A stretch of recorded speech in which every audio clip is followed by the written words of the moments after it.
other stuff to fill in, but right away, we're going right into this Tom Brady thing because Tom Brady did not look like Tom Brady on Sunday. Hasn't really looked like Brady all year. You can blame that on the receivers. You can say Gronk's not there. All the excuses are out there. But I'm telling you, when you get named and you're in a video at Robert Kraft's wedding on Friday night and you miss your team walkthrough on Saturday and you're calling your offensive linemen motherfuckers on Sunday, it's not a good look. So, Chad, maybe it's your turn to jump in here for a sec. So I think he has the right to call anybody a motherfucker Okay. on his team. I'll give him that. And it's funny because when he does it, everybody like, oh, this is motivation or he's being a spoiled brat or whoever it is. But this offensive line is so young that they don't know any different. Right. I think the combined starts between our guards and our center are less than 15. They brought Shaq Mason in from New England, but he's new with everybody else. Robert Hainsey, I think he's a rookie or he's a second-year player, but he didn't play last year because we had Jensen. Like our most tenured offensive line is Donovan Smith at left tackle, and then our other tackle Tristan Wirfs, who's an absolute beast and stud. But when you're getting pressure right in those A's and B gaps right in your face, like I don't care how good at football you are, I don't care how many rings you have, how quick your release is. 3 seconds isn't that long. 2 seconds isn't that long, but someone's directly in your face. And if you actually watch, there's no zip coming out of that ball. He looks like he's standing because he's not even following through on it. It's all arm. So like him and Godwin were not on the same page at all. He looked like he was 2 yards short on every crossing and intermediate route. Those are usually like money balls for him. I don't think Tom Brady's a great deep ball thrower, but I think those intermediate routes is where he thrives. And every ball was at the feet of Godwin, at the feet of Evans. Right. And it's because he's not stepping into it. And it's because I think he's playing scared. Number one is he's old. Let's start with that. Maybe he's not feeling the same. He's definitely not young. He also looks like dog shit. Like he doesn't even look good. Like the TB12 diet is not adding up to him. So whatever's going on in his personal life is definitely affecting him. And I always said at the beginning of the season as I came in, maybe pissed off Tom Brady's a good one. I don't think he's pissed off. I think there's actually something going on with his life. And we all know what it is all over the media. But it's taken a real big toll on it. But yeah, by him outbursting and screaming at the offensive line, I want to know how much of that is football and how much of that is his personal life coming to the football game. And like going to the Robert Kraft wedding, I think that was his way of saying that everything's fine. And I think that was his way of trying to justify it, that like, I need to show my teammates that I'm okay, that I can go do these things. And honestly, maybe he did them before, but we never knew about it because he never played the way he's playing. Right. Well, maybe he went to the wedding just to see what second love looks like, because that guy, he's going to need it. And when it comes to like, there's no denying that the Tom Brady in Tampa is not the Tom Brady in New England. New England had their thumb on him. Tom Brady, the reins came off, and this is his third season, correct, with Tampa? Yeah. One Super Bowl, one playoff loss, and now where they're at right now. So the third year, he's so far removed from the Belichick and the do your job way that he missed 11 days in training camp. Fine. It's Tom Brady. No one's worried about him. But when you start missing practices and when you go to your old owner's wedding and you miss a walkthrough, you don't need the walkthrough because you're Tom Brady and you've done this for 25 years. The offensive linemen need your guidance at the walkthrough so that you don't get embarrassed by Larry Ogunjobi and Cam Hayward on Sunday against literally one of the Steelers secondary guys worked at Walmart 2 weeks ago. Like you're the replacements. Like you're that Keanu Reeves movie. Yeah, it's not even made up. Like that is what happened. So yeah. Sorry, Liam, I'm not looking at the camera. We have a new setup here down here in the dungeon. So what I wonder is, first of all, would he have gone to this wedding if he was playing for New England? I don't think so, but I'll let you guys answer. And I asked you just before you came on if you knew the movie Goodfellas. And there's one specific scene, and there's big parts in that movie, but there's Ray Liotta when he's hanging out with Jimmy and Paulie. And then there's Ray Liotta when he's hanging out with the guys from Pittsburgh doing the coke. So I think that Tom Brady with New England was with Paulie and Jimmy, and he was telling him, "You got to go home. You got to go home." That's where him and Giselle worked out. This guy goes to Tampa. He's Tampa Tom. Now he's doing coke with the lady in the random apartment, and he, you know what I mean? Like he's driving around town. He thinks the helicopters are floating over him. This Tom Brady is lost, and they're still going to win the division. They're still going to be in the playoffs. But this is not a good look on Tom Brady, and football is definitely not his priority anymore. I still do think though a Tom Brady in the playoffs, especially in that weak division they're in, once they get to the playoffs, if he can start to find his groove, they're going to be a scary team no matter what. It's still a worry for anybody in the NFC, especially the NFC. Other than the East, is pretty weak overall. Even the Rams aren't playing like they did last year, which is another team I think that if they get in, could make moves too. But By the way, really Chad's think so that mad Tom right Brady now. could Chad turn is it so around. mad right now that I came up with that. You think Tampa Tom alone? He's a good man. Yeah, sorry, Josh. Go ahead, man. No, I was just, Tom Brady, I think if you get him in the playoff situations, though, I do think they could be a team to mess with, and maybe a Rams, Bucks semifinal, maybe not even the Eagles in there. Just those playoff guys, when playoff time comes around, can really ball, and I think he'll be able to find his focus. Right, and I mean, there's no denying, like, he hasn't lost a step. We're never Never gonna has. say, we're never gonna pretend like he's not good anymore. But Yeah. no matter how many times you've done it, everybody on this call has played football before. Things get sloppy when you don't practice. Things get sloppy when you have focus in other spots and you're not giving your 100% full attention. And that's the situation that Tampa Bay is in. I think that Brady will figure it out. And like I said, they're going to win. The defense is too good. Yeah. Leonard Fournette is running the ball at the best I think he ever has. That receiving core is unreal. We are missing a guy at tight end now, losing Cameron Brad. Like, we don't know how long he's out for. That guy, 2 concussions in 3 weeks. Yeah. Who knows at what point he's going to be at now. So that apparently defense is lights out though. No concussion. It's just a sprained neck. That's we got Tua's doctor or what? Yeah, the NFLPA is definitely looking at that one. That guy left on a backboard. Yeah. Just waving to the clouds on his way out. So yeah, they'll be looking at that one. Right. But yeah, like, that defense is too good. We're gonna win the division. I think the Falcons are the wild horse. We can definitely dip into that in a little bit. But playoff Tom, I don't think anybody can bet against them. Mm-hmm. But right now, you have to get to the playoffs. Right. And I think that's the big thing. And what I saw from him standing in the pocket looking like he's not mobile to start with. He's mobile enough. He doesn't even look that right now. He's just a statue throwing the ball. And it's going like dirt throws right to the ground. Like when I used to play baseball. Right, Shane? Yeah, it's holding the ball a little bit too tight, not releasing it well. We'll get back into the AFC South a little bit. We had to lead off with that because that's anytime Tom Brady is struggling, I think that all of us people that hated New England for 20 years are definitely going to take our kicks in. Like, this wasn't beating the Bucks. Like, as a Steelers fan, this wasn't beating the Bucks. It was beating Tom Brady and getting back to 500 in Acrisure Field, formerly known as Heinz Field. So they're 4-4 against him now. Unfortunately, the 4 losses were all playoff games, but I digress because there was a much better team out there and there was a much better game happening that day. And the Bills went on the road and they handled business. I don't think that there's there's people in Philadelphia that think the Eagles are the best team in football. There's no doubt right now that the way that the Bills are playing, the way that Josh Allen's playing, this is a Super Bowl or bust. This is an MVP or bust. Von Miller's there. The defense is scary because of how many guys they can rotate up front. It doesn't really matter who's in their secondary, but they do have all pros in their secondary also.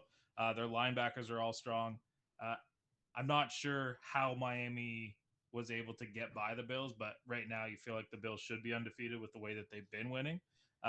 So what are your reactions to that game? And I mean, I don't think we can take anything away from the Chiefs after a game like that, but a loss is a loss, right? Yeah, the Chiefs showed that they're like the 1B team in the AFC in that loss.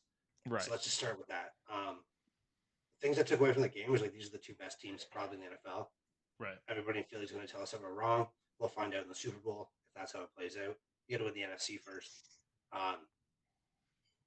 It's true. Josh Allen's probably the MVP. He showed it yesterday. Mm-hmm. My only concern with Josh Allen is he is literally all they have. They need to find a run game to protect him because he cannot be the run game. And yesterday they seemed to be able to find it. Right. Singletary was like he had some splash plays, and I mean James Cook is the guy that they need to get started, and they really haven't. He's had a couple of decent plays to show that he was the right pick, but yeah, I guess I mean it'd be easy to run if you drop all your guys back, right? Yeah. If you're running against 6-man fronts, anybody should be able to run the ball. And like I think that's why they need to do it because like because no one's respecting your run game. Like Right. this is the time where Cook, Singletary, and I'm going to put out that massive low hanging fruit. If CMC's out there on the Bills, this is your chance. You have to go after him. Like you're going to pick at the bottom of the first round, probably the next 3 years, anyways. Right. Why don't you go get that guy? To me, it makes sense. You're already the best team. Like if you're going to beat the Chiefs, you're going to have to invest to beat the Chiefs. You don't stop the Chiefs. You outscore the Chiefs. So get the weapons on offense. Once again, they can't put 8 in the box if you have Diggs. I can't think of his name. Gabe Davis. Gabe Davis on the outside. Dawson Knox got in the end zone again yesterday. You can't stack the box with those guys. But then that means that you can't drop 7 or 8 to coverage when you have a guy like CMC underneath you. Yeah, so to me, that makes so much sense. And then Von Miller's just a fucking menace right now. That guy got reborn. Also, their defensive front so strong you can't double team him, and you can kind of run free. And the pressure he was getting on Mahomes, like as good as Mahomes is and as good as he played, he had a guy in his face the whole time, kind of like that. I was going to go back to that Tampa Super Bowl. I know Todd Bowles is the one who's talking about it, but that was the recipe to beat the Chiefs. Right. You don't have to blitz. You get pressure with your front four. You get in Mahomes' face, and you make everybody else beat you. And that's why Kelsey played so well because they couldn't take deep shots because they didn't have the time. They don't have the speed right now. It's not Hardman. And Kelsey can run those intermediate routes the whole time. Your run game. Yeah, and the Bills even have like a secret weapon at receiver. I think his name is Shakur. Josh, you might know his name, but he's been filling in for McKenzie because McKenzie has been so hit and miss. But if they get this guy rolling and they got Davis and Diggs, I mean, yeah, give your next 2 first-round picks for Christian McCaffrey right now, and maybe you could get lucky enough to say that you're going to take him and give away James Cook. As much as like you don't probably want to do that, give away 1 first-round pick, a 3rd-round pick, and James Cook, and you get Christian McCaffrey right now. I think you're stupid to not take something like that. And like you're showing your fan base you're trying. That's the biggest thing. Right. Exactly. Like those guys have jumped through a lot of tables. They've been set on fire. Yeah, you got to give them something. I hate Bills fans right now because they haven't won shit and they act like they have. But go ahead, Josh. I know you're trying to chime in there. Yeah, you add a guy like CMC though, and not get rid of one of those 2 running backs, Cook, even Moss or Singletary. You can put McCaffrey at like a slot spot or a Y they usually call it, but it's just so much you could do with that, and the fan base, not just the fan base, the team would just look so much different and have a guy that they could play at running back almost 80% of the plays and then maybe slide him out. So much more scheme-wise to help Josh Allen out. Right, exactly. And you know what? I had a question, and we're gonna get back to it a little bit later because we want to talk about the Eagles, obviously, but we should probably get into the Jets and the Giants here because the Jets and the Giants have both, for some reason, been able to make things happen. I thought that the loss to the Jets from the Steelers was kind of embarrassing. I don't feel that way anymore. I said the same thing to Kalen. The loss that Tennessee had to the Giants to start the season, it's probably not an embarrassing loss anymore because these teams are better. But I could tell you right now, I had no expectation that the Jets were going in there to shit kick the Packers. And we'll figure out what's wrong with the Packers. But maybe instead of worrying about what's wrong with the other teams, we should figure out what's right with the Packers or with the Jets and the Giants here. With the Jets, let's start with Robert Saleh. He's just taken the recipe that was in San Francisco, and he's just brought it in there, and it's working. They went and got the running back with Bryce Hall. They upgraded their offensive line. Zach Wilson's bought into what his role is going to be. He's not out there just slinging it, and they made a really good fucking defense. And in New York, it's going to get cold. It's going to get wet. Playoff football starts really early in New York just because of the weather. Yeah. And they're going to take that recipe that was down in San Francisco, and they're just going to run with it. It seems to be working. The guys are buying in, and like the players love that guy. You see him make a big play. He's the first guy on the sideline jumping up and down, running up there, jumping, bumping shoulders with them. Like those guys want to play for him. And then Zach Wilson just being super unselfish. Not like literally, I think he's thrown the ball less than 200 yards the last 3 games. Right. And they're winning. They're controlling the clock. They're doing these things. And that's why it's working there. And then I was just think with the Giants, it's a healthy Saquon Barkley. Yeah. They don't need to pass the ball well. Once again, Daniel Jones saying he's only passed for 200 yards once this season. And they had so much incompetence before, and it seems like Brian Daboll has really settled things down, and he's taking basically what McDermott did for the Bills, and the Bills turnaround wasn't this quick, but they had everything in place, but he's taking that kind of Bills culture down there, and I think it's important to note that the Bills culture is going to start to spread through the league, and there's going to be a lot more of this like small, tight-knit. The players should be hanging out with each other. The players should love each other. The player, like, you know, we've all played football. Some people higher level, whatever. Josh, you're still playing currently. You should love your teammates. I mean, you should hate them and want to kick their ass most days. But when you're out in the field, or if the boys are going out for beers, or you know, if you guys are going out for dinner, like, there's got to be guys on the team that you get along with, or it's not going to work. Yeah. No, exactly. And well, I guess with the Giants too, having that Saquon back doesn't just give, even though they can run him a lot, it helps Daniel Jones be able to, have you seen run pass option, they'll fake a handoff and he'll have receivers that are downfield wide open. It just really helped him out. And then adding a guy on defense like Kayvon Thibodeau come off the edge who had that big play yesterday, forcing that fumble on Lamar Jackson, and just young players like that. And for the Jets, I just liked how they built the team. Young guys, Wilson at receiver, Elijah Moore at receiver, and then you look at running back Breece Hall, Michael Carter. That's a great surrounding cast for a guy like Zach Wilson. They even drafted a few offensive linemen in there. And then the defense is getting better. Sauce Gardner's a corner that seems like you can match up one-on-one with the team's best receiver, and he can make How about plays. that motherfucker putting on the cheesehead? Did you guys see that? Also, the fact that no one in Green Bay just stomped on him, like, Yeah. that just shows you everything that's wrong in Green Bay right now. Yeah. Like, your city owns your team. And you're going to let this guy walk around with a cheese head on his head and none of you do nothing. Like, Alan Lazard walked over and tried to knock it off or something, and he got stopped. Like, you're telling me there's not one offensive lineman who just would have ran and just boot fuck that guy? Sad display, Like, right? Letting a rookie do it to you. A rookie. He's played one game at Lambeau, and he's acting. He owns the place now. It's crazy. He does have that swagger about him, but I don't know. It's a scary sight. I think that's it shows a lot of cheese sauce. I'll tell you that. It shows more about the issues in Green Bay than it does about what's going on in New York right there. Yeah. I mean, Green Bay just doesn't have the big players anymore that they did. Like receivers, they don't have that guy for Aaron Rodgers that can just get him 8-9 catches like he did with Adams. He doesn't have that. It's just a problem for them. And Rodgers talked about it, and I mean we might have a few seconds to talk about it after, but it seems like there's something that's going on that's making it too difficult for the young receivers to understand what's actually happening.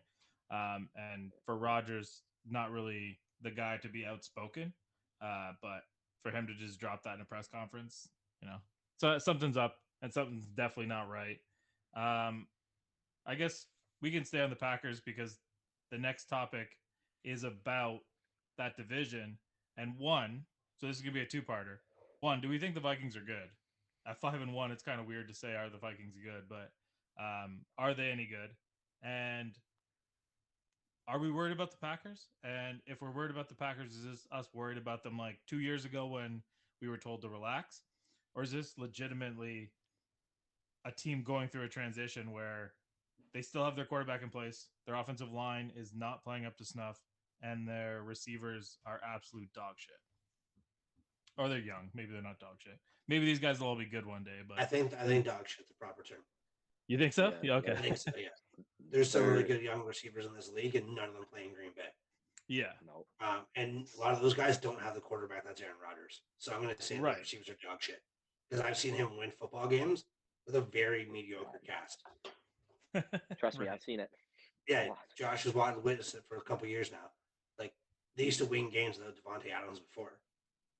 All the Right. time. Just The difference was even Allen Lazard. Devontae could dominate a game opposed to Yeah.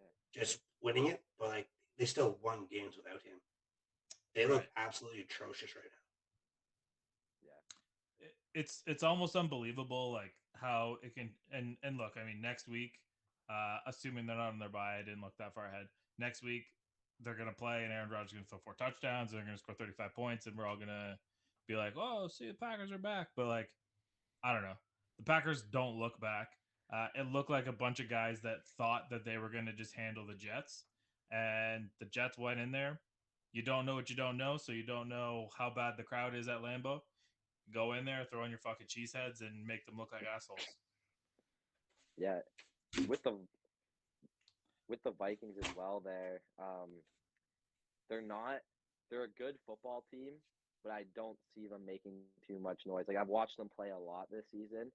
They have I just don't think they're that team that's going to get over the hump. They're good, but they're not great is what I would say.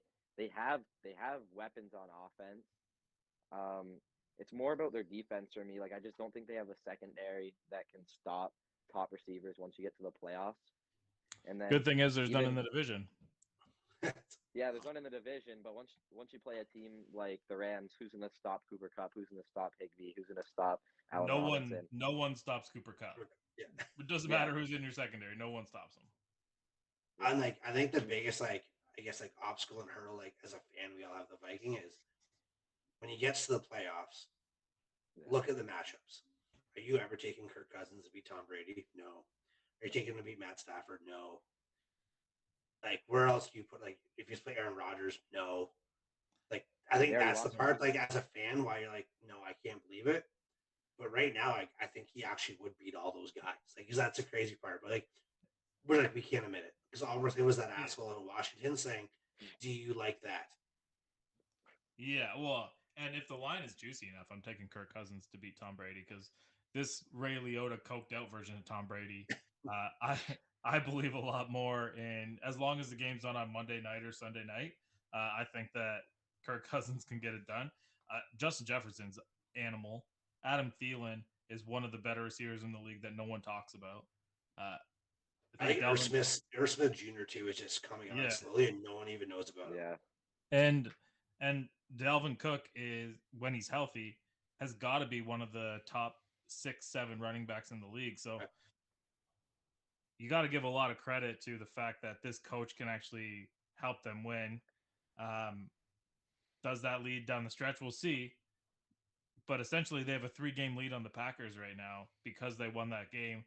They have a legit 2-game. They've won 2 more games, but with that win, it makes it basically 3 games. So that's not an easy thing to make up in football. That being said, it's week 6. We'll see what happens in week 7 so that we can overreact to that. But we're good at it. That's what we do, man. We over every Monday. Yeah. We have like the best day for a show. It's like overreaction Monday. And it's like, let's put microphones in front of these idiots and see what they say. Yeah, and look, we're really not that smart. We just happen to see a thing here or there and just want to say it out here. So let's thank one of our sponsors, Coolbet Canada. Been with us. It feels like day one. I mean, I think we had a few episodes under our belt before we started talking to them, but basically, there are day ones. Never waver. Always support us. So I got to build a bet for that. The odds just went away, so you're gonna have to go and get them yourself. But I'm gonna give you the props to put on there, and you can go grab them. I think they were recalibrating it after I made my bet. I like LA to win. I mean, the Broncos suck. Justin Herbert over 254.5 passing yards. Justin Herbert over 9 rushing yards. Melvin Gordon over 19 receiving yards. The Broncos to score 1 touchdown, and KJ Hamler to get 25 receiving yards. And I got that around plus 900. We'll see what the thing is getting recalibrated to. I would imagine it's still going to be in the 6 or 7s, maybe the 8s, depending on how many people have hit that already. But I did put that out on Twitter earlier. So if you saw that, you hit it, you got it early. Nowadays, you got to get it while the iron's hot, or we got to move on to the next one. Sorry, guys, jump in for a quick second. Please. I love how you made a bet because like this is how much no one believes in Russell Wilson because he's a loser. You actually put, I bet they will get one touchdown. Yeah. To improve your to get higher odds. That was the bet you made. Like, hell yeah. That's how shitty Russell Wilson is as a quarterback, and now everybody's exposed to it. Hell yeah. Yeah. I mean, this to me is going to be a coming out party for the Chargers. I think that the Chargers are not only going to win, but they're going to win this one big, and it could get weird. Like we complain on Thursday nights that there's no scoring. This one we could be like, stop, they're already dead. Like that's Chad and my favorite meme to send back and forth to each other when there's something that's happening. So how about I mean, we're on the Broncos here. We're talking about the Broncos and we're talking about how embarrassing it is. Do you guys think that it would be fair if the Seahawks general manager gets fined or get put in jail or whatever he did for the amount of robbery that they pulled off? Because to me, Geno Smith right now is going to be the comeback player of the year. That could change. It has to be Saquon Barkley, right? Right, and right now it's a quarterback league, and if Geno Smith gets the Seahawks to the playoffs, and if Geno Smith keeps doing what he's doing, the Seahawks are going to go to the playoffs. I think that it's absolutely insane the amount that they got. It's insane the amount that the Broncos had to pay to Russell Wilson. But should the league step in and give some kind of a punishment to the Seahawks for this big fleece job that they've pulled off? It's public shame. Just throw tomatoes at them. Yeah, right? You know what you did. Like, this is in your fantasy league. Like, people are like, oh, I can't believe you offered that trade. Like, that's what happened here. We all saw the smoke and mirrors. I think Seattle played this thing perfectly. But they got a couple. They knew they had damaged goods, and they sold them high. Look, they got a couple first-round picks out of it. They took Drew Lock in the deal just for like, you have to bring your younger brother along because your parents tell you to, kind of thing. But Noah Fant is a real tight end. Like that is a real dog. And Seattle's defense sucks, but they have all the picks in the world to make it better now. So Seattle, exactly. We're not ready to back Geno Smith and put him in the Ring of Honor yet. I don't if they even have one of those in Seattle. I have no idea. But yeah, I don't know. He's to me, if the season ended right now and I have a vote, which I don't, I would take Geno Smith to be the comeback player of the year. I'm more enticed with I can't. I'm going to butcher his name. Walker the third. I forget his first name offhand. Kenneth Walker. I was going to say Kendall. I know that's I knew it was wrong. But I was going to say Kendall. I know that's wrong. But man, like what he's done the last 2 weeks, he stepped up and like he was the best player in college football last year. I actually think he should have got the Heisman. I know some guys in Tuscaloosa won't agree to that, but they could go fucking suck it because they lost to Tennessee and fucked up my ticket. Yeah, what a wild game. Yeah, mostly Josh knew before anybody else. That's great to know. Bullshit, I watched it live, Josh. Yeah. Josh was running a wire up through his uniform during our game. That's how much he plays, if anybody didn't clue in there. What a stud. But yeah, no, he's just lighting it up and he's showing he's an every down back, which I think is the crazy part, which you don't really see out of kids coming out of college anymore. Mm-hmm. And I think he only has a couple receptions. I think that's kind of where his downfall is-ish. But if you don't need to use him like that, then don't. And if he control it, and that's what's going to make Geno good, though, is having a running game where he doesn't have to throw the ball 45 times. Yeah. Right. I agree. And I mean, Kenneth Walker as a second-round pick, obviously he came from Michigan State, so I was very excited about him. But right now, I don't know if it's a real stat in football. I know it's a baseball stat. But are you guys familiar with what WAR is in baseball? No. Okay. So it's wins above replacement. So they grade everybody in baseball that, like Bo Bichette's WAR is like 3. So like Bo Bichette's off the team, the Blue Jays lose at least 3 games more with him not there. And then depending on the guy replacing him, if he might even have a minus WAR. So, like there's weird stuff. So I don't know if there's a WAR in college football, but if there is, like Michigan State last year, they looked awesome. This year, I mean, they won 11 games last year. This year, they're going to be lucky to get 6 and be bowl eligible. Right now, we're looking at like the Motor City Bowl or like the Holiday Bowl or something like that. I honestly think it's going to be weird that this is going to be the first Christmas season that since Chad and I have been friends that Notre Dame and Michigan State both won't have a bowl game.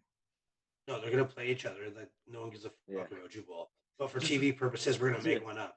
just a straight up .com. Going for 2 cash game. Straight up cash game. Love They it. know they'll Going put for that in two the ball. like the North Mid East, and they'll like we'll sell this thing out. Yeah.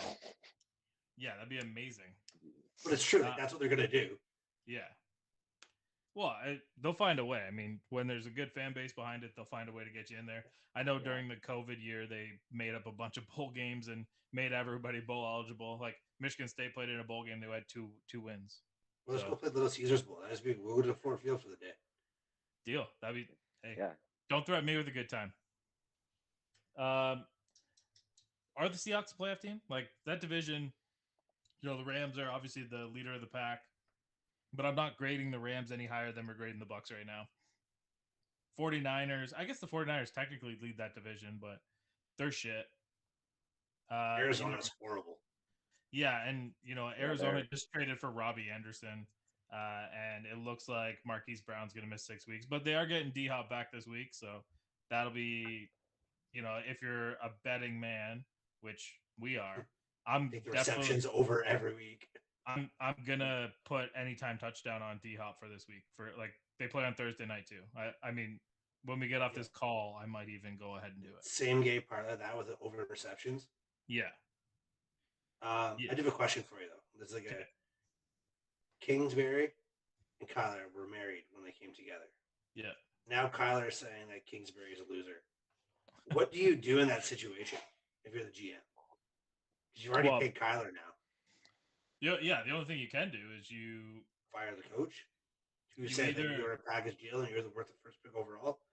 The first thing that I would do is I would call the Brooklyn Nets owner and I would say, "How did you figure this thing out with Steve Nash and Kevin Durant?" And if that fails, then you fire Cliff Kingsbury because, you know, ultimately, like Kingsbury is not a bad coach, and I maybe he is. I don't know. He would be a highly sought after coach, I think, if he was let go. If they let go of him right now, I bet you Carolina would be first team in line. Maybe if Houston didn't get there first. So I think you want to keep them both, but if you can't mediate it, like there's nothing you can do with Kyler. Like you can't eat all that money. Even by trading him, you're going to be eating a pile of money. So he's there 100%. And you got Kingsbury that'd be on his way out. But at the same time, if this guy is not an easy guy to work with, which we don't know, but if he's not an easy guy to work with, why would you fire one coach to only get a shittier coach? Because that's the only person that would take your job because you have to work with him. Yeah, exactly. So I don't know. They're in a really shitty spot. Like the team sucks. The defense should be a lot better. The offense should be a lot better. I think it was this past week. I think Seattle's giving up like 30 points a game, and if it wasn't for a blocked punt, they wouldn't have even got a touchdown. That's sad. It was really a blocked punt that the punter could have just ate for a safety and fumbled instead. So yeah, they did not look good yesterday. I watched a lot of that game, and their defense, like they were able to get rushed. Like JJ Watt actually looked good, but everywhere else looked awful. And when they needed to make a stop after that blocked punt, Geno Smith went right down the field on them. They were letting Geno Smith run on you. Like I didn't even know that guy was still in the league until this year. When they were like, Geno Smith is going to start over Drew Lock. I'm like, and they put his face on the stadium. They knew something. Yeah. That's what I'm saying. Also, this was a fleece job from all angles. They saw the Broncos GM coming from a mile away, and they told him, "You know what, Russell Wilson, you just make us a nice deal, and we'll make it happen for you." And boy, oh boy, buyer's remorse. Talk about that. Like, but also, if JJ Watt is looking really good on your defense, that guy isn't really a robotic man at this point. Like he's put together, but like scrap metal from the fucking junkyard, right? Just to make him upright. So if he's your best player on defense, that's a bad look for your defense. Yeah, like JJ Watt, great human, man of the year a couple times, does lots of charity work. Back in the day, could have been a Hall of Fame player. Still might be. I don't know how they're gonna judge his career. He will. But it's like this guy's like put together with scrap metal, staples, and duct tape. Yeah. Like he's a NASCAR that just ran into a wall, and he's your best player on defense right now. Yeah, no, he's a Hall of Famer 100%. And Seattle definitely has a real legitimate shot at making the playoffs. One, because they're very competitive in that division. Two, the NFC is really top heavy and they're bottom light. So there's gonna be one or two bad teams that sneak into this thing. Another one of the teams that might sneak into this thing is the Falcons, and I don't even know how this is possible. But if I had a second vote for a runner-up for the comeback player of the year, it's Marcus Mariota, and that doesn't even make sense because we're now in a year where we're putting Geno Smith and Marcus Mariota in the playoffs. That should have been for the Jets and the Titans. Imagine that parlay that would be on that bad boy, right? So now we're in this position. I think that it's tough for us to imagine because we have to assume it as a hypothetical. But if it wasn't for a really, really terrible officiated call, the Falcons would be in first place right now. I thought it was a great call, personally. Digest that. Yeah, digest that for a second. So if it wasn't for Grady Jarrett touching Tom Brady, then it would they would have to go down the field, and you know what I mean. They'd have to score still, but all signs are pointing to that's what was going to happen. I think the biggest thing is they're all buying into who Arthur Smith is. The team hasn't changed. Drinking beers in the lobby way right after. That's sick.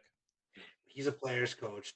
That team's young. They're buying in. They want. Yep. I think maybe it's like almost bringing that like close to a college atmosphere for some of these guys, and it's really natural to them. Right. So they're responding well to it. He said he's having beers with them after the games. They're saying the practices are fun, and it's working for them. And like in the city of Atlanta, like having a good football team is massive. Right. You were down in Atlanta a couple weeks ago, mm-hmm. and I can only imagine what that team was like, or that place was like when the Falcons were winning football games. Yeah, you know what? Like even at that point, it was just before they were about to play the Browns. I believe they ended up beating the Browns. But that was like the atmosphere, the buzz in the stadium was pretty wild. It's overshadowed because Athens, Georgia is about an hour away, and you have the number one team in the nation in college football there. So that's definitely a big part of it. But for sure, I mean, the Falcons winning is going to be like huge. And if the Bucks can't get out of the funk that they're in, there's no one else but South. They can steal it. They're going to steal the South. I still believe in Brady, the Bucks. I think that they're going to win the division. I think that's good for business. For me personally, it's good for business when the Bucks are in the playoffs because then I get a couple extra tickets to sell. But yeah, they're a legitimate threat. And like I think like as a futures bet, like I think throwing a couple Skittles on the Falcons to win the South might not be your worst deal. Hey, you want to split on something? You let me know. Let's make this worth our while. It's like I'm a Bucks fan, but I think they can steal that division. Like I'm nervous for what's going on in Tampa. I still think we're going to win 9 games. I don't know if we'll win 10. I think 9 games wins that division, unfortunately. Yeah, I could see the Bucks being 10-7. I mean, 9-8 doesn't seem like it's like the record for them, but I mean, I could see the Falcons being 9-8 and the Bucks being 10-7. But I guess based on what we're talking about, it could easily be reversed. I don't know. The Bucks are going to figure it out. No need to panic. NFC or the AFC North. You got the Ravens really, really shitting the bed against the Giants yesterday. Absolutely no reason for Lamar Jackson to throw that pass. Coming off of, I don't know if it was a hold or a false start on that quarterback sneak, Josh, if you remember, but basically a holding call or whatever happened on a quarterback sneak. I think it was a legal formation. Okay, yeah. I knew it was something bad, like something really silly. Yeah. And Lamar Jackson decides to scramble out of the pocket, throw back across his body. Julian Love, I believe it's Julian Love. He makes a play, and then next thing you know, the Giants just continue to fight, and they continue to do what they need to do. It's a team that doesn't give up. You can always believe in. So I'm not writing off the Ravens, but I don't think that they're amazing. After the start that Cincinnati got off to, 0-2, They're still in second place, but basically one game separates all four teams here. This is not me trying to convince anybody that the Steelers are a playoff team. But what I'm saying is they are one game away from being in first place, and they are one game away from being the worst team in the NFC or the AFC, just record wise. So that kind of shows you where the AFC North is, and a division that we probably thought was going to be a little bit stronger going in is a division that really isn't that strong. Yeah, I think. Well, I think the Bengals are gonna figure it out differently, but they have to get the ball to Jamar Chase. They weren't doing that. Like that guy's a dog. It's that simple. Yep. You Yep. got to find ways to put the ball in his hands, and you weren't doing it. I think Joe Burrow is believing his own hype. I think that's part of the problem. I think he got humbled, and I think Joe Burrow that we saw LSU, who was hungry to prove a point that he wasn't just a transfer from Ohio State. I think that kid's back. I think he had to get humbled to get there, but I think we're going to see a dangerous dude. And the two of them together being on the same page is what made that team so special last year on offense. Yep. Joe Mixon's good enough as a running back. I don't think he's a top running back in this league, but he's good enough for their offense. Their offensive line has to get sorted out. That's the big thing. And if they can figure a way to get that ball out and get the ball and chase it, they're going to win. Like, the division's not that good. Right. And that's what it comes down to. In the Ravens, like, you're only going to know as far as Lamar Jackson will take you. And unfortunately, when you got rid of Hollywood Brown, you didn't bring anybody in. Right. And now you're only target smart. What's that? And Bateman's hurt right now, so you didn't have him in there. Yeah, it's still not the only replace Hollywood Brown. Yeah. But then you have like Mark Andrews. Well, now he's a great tight end, but you're double teaming a tight end now. Right. And your receivers aren't getting open. Yeah, no, I agree. And you know what? I guess what they say is it's the reason they play the games. We got about 12 weeks of football left as far as the divisions shake out.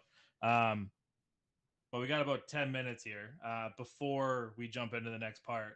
I think that we should talk about our new, our partnership. We're with the Hot Sauce Co. They've been very helpful for us. Chad and I went and did their fall market. We're hoping to do the winter market because, now we're those dudes that do the markets. So make sure that we're shouting out them. If you haven't checked out the Hot Sauce Co., make sure you head over to their website. It's just hotsauceco.com, I'm pretty sure. I should probably know that. If you use our code, you get 15% off your first order, which is awesome. But I figured since we have a few minutes, we should go rapid fire. And this is kind of feeding off of what Chad does. Chad does his hot takes and pancakes. We're not having any pancakes right now, but we got a couple hot topic subjects. So maybe really quickly, no more than a minute per. Christian McCaffrey, is he getting traded, and where is he getting traded to? I already said the Bills. That was my take. I won't go on that rant again. Okay.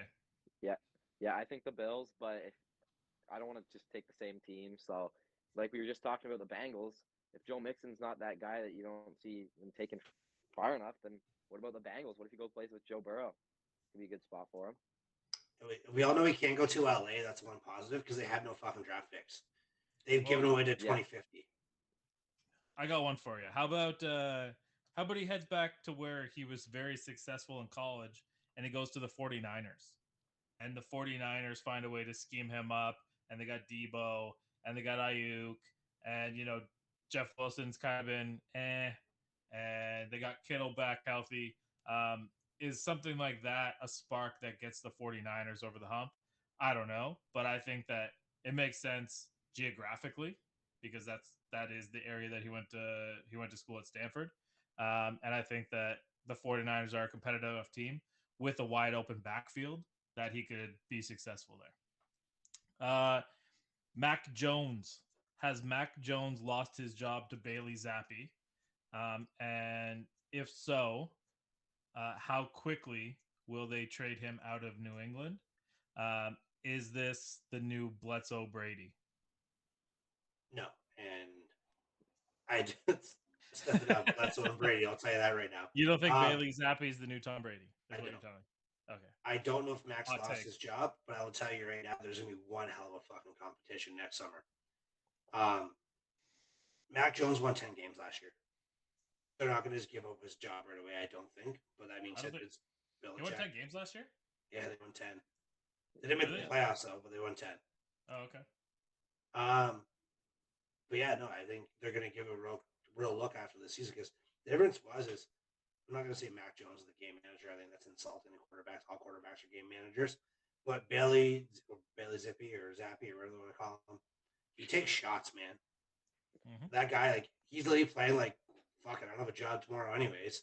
So, like, he's throwing the ball, he's slinging it around, and they're letting him have the reign. They're not just condensing what he's doing. Yeah, he's channeling his inner Mitch Trubisky. You had to go there, right? Just had to be that fucking guy. Josh? No, I don't think Mac Jones is going to lose his job. I do think it gives the Patriots a good QB option, and even in a trade, if they can even get something back there if they need it, that's going to be good for them. But I think Mac Jones is still the guy there when he comes back.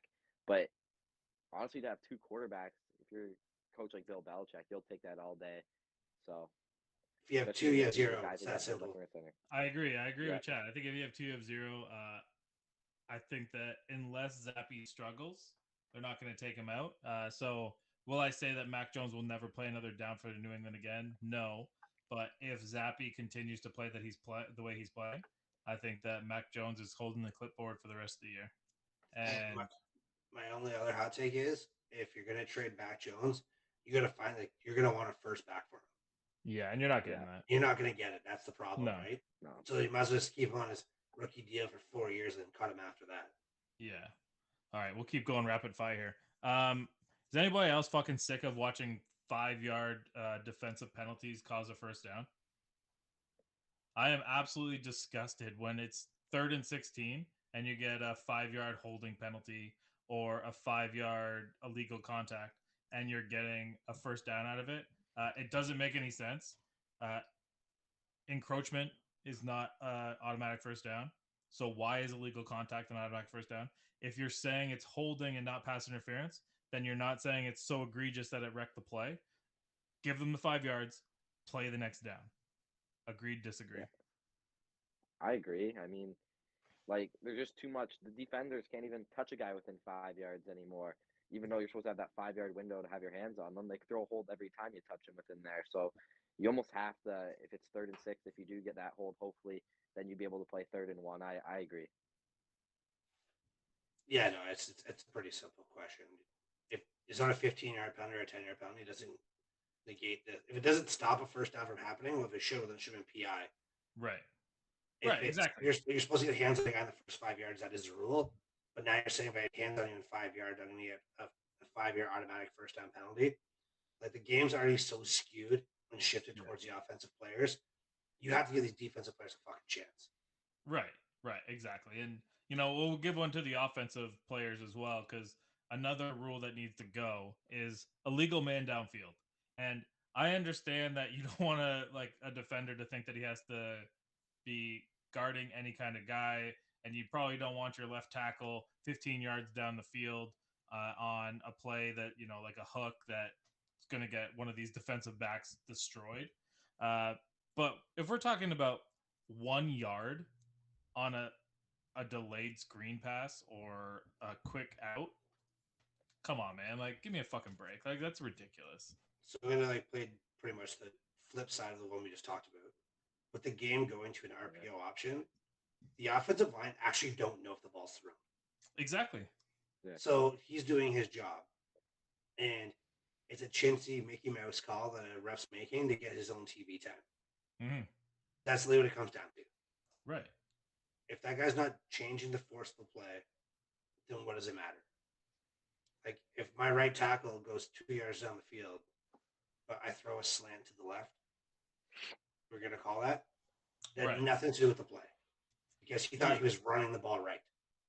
Right. If your left tackle or right tackle runs out and destroys the safety and the play is right there, fine. Call it offensive pass interference, call it unnecessary roughness.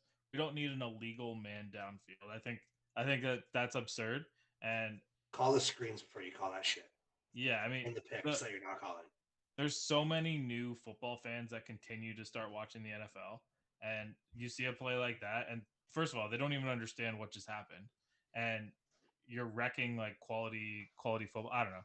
In my opinion, whatever. Two more questions. One is going to be rumor has it that Tua Tagovailoa is going to be playing against the Steelers this weekend, Sunday Night Football. This is a primetime game. Should he be playing in this game? Morally or like necessity? There's a big difference here. I mean, I think that the necessity of it comes in because he probably wants to be playing because he wants to earn his new contract. Morally, I don't know. I don't think that anybody in the NFL cares too much about like what happens to Tua long term. It's shitty to say, but it's a fact. But yeah, I don't know. Like it just doesn't feel right. So it's a Sunday night game, primetime game, which means you're usually one of the games of the week when you pick this game, unless it's Thursday Night Football. The NFL needs their best players on the field. Right. No one wants to watch Chase Thompson throw a football on a Sunday night. I can tell you that right now. That's it. I guess he ran into the tunnel last week. Skyler. It would be. I just made my point very clear. No one even knows his fucking name. It'll be Teddy Bridgewater or Tua, basically. Skyler broke his hand, I think. No. Regardless, it has to be Tua on there. If the Dolphins want to win, it has to be Tua. And like they've now lost a couple games in a row. They were one of the hottest teams in the NFL. Yeah. And they've fallen off. So like as a team, they need him. The NFL needs starting quarterbacks. So I'm like, you already have Mitch Trubisky on one side. Yeah. Or so you can't have two. The irony of the whole thing is going to be Kenny Pickett's not going to play because he's going to be in the concussion protocol. So there's so much irony here, and I agree with everything you're saying. Obviously, the NFL probably wants him there. Somebody like in the Tua camp should probably be like, dude, just go back for like a 1 o'clock game. You know what I mean? Like you don't have to go back for a primetime game, but I don't know. Like I think one more week isn't going to hurt him. Yeah, I think it's probably the best thing. I'm actually more like with. It's crazy that Dak's playing this week. The week before the bye week. That's just stupid. Yeah. 4-2. Well, Cooper Rush looked like shit. Yeah, we finally played a backup quarterback. It made my hot take look phenomenal, like I knew what I was talking about. Yeah. Yeah, I mean, Cooper Rush looked like shit. The Cowboys didn't look like shit, and they weren't completely out of the game. So every single Cowboys fan's wondering if Dak played in that game, would they have won? I don't think so. I think the Eagles are real. Josh, you got any Tua takes, or do you just want to pick this game and then head out of here because we're already in overtime? Well, the only thing I'd say about Tua, I think he should play, maybe not, but we'll have to see on Thursday if he's good to go. Sunday. Or Sunday night? Okay, Sunday, we'll All right, so who you guys got tonight? Really quick and reason why you're going to pick them, and then we'll go watch the game because we're already in overtime and Liam's spazzing. Russell Wilson sucks. Broncos are trash. Chargers by 7.5. Perfect. I second that. All right, so we're all riding with the Chargers, which probably means for some reason the Broncos are going to win tonight. So I might go lay like a little side bet or something because we are way too confident in it. Anyway, good show tonight, boys. Me and Kalen and Rick will be back on Thursday. Way to step up, Josh. By the way, came in clutch. Yeah, Josh the intern, not just the intern anymore. Now he's stepping up huge for us. Rocking that Kentucky shirt, which is a bitch shirt, but whatever. Make sure you're checking out the socials. I have recently taken over the Twitter account and have been enjoying myself immensely. Josh is always holding down the Facebook and the Instagram. TikTok. If you haven't, TikTok, we have one of those things. And the YouTube channel is always getting hotter and hotter. So keep up with us. Anytime you like and subscribe, it helps us. If you got feedback, leave a review. We appreciate it, and we'll see you next time.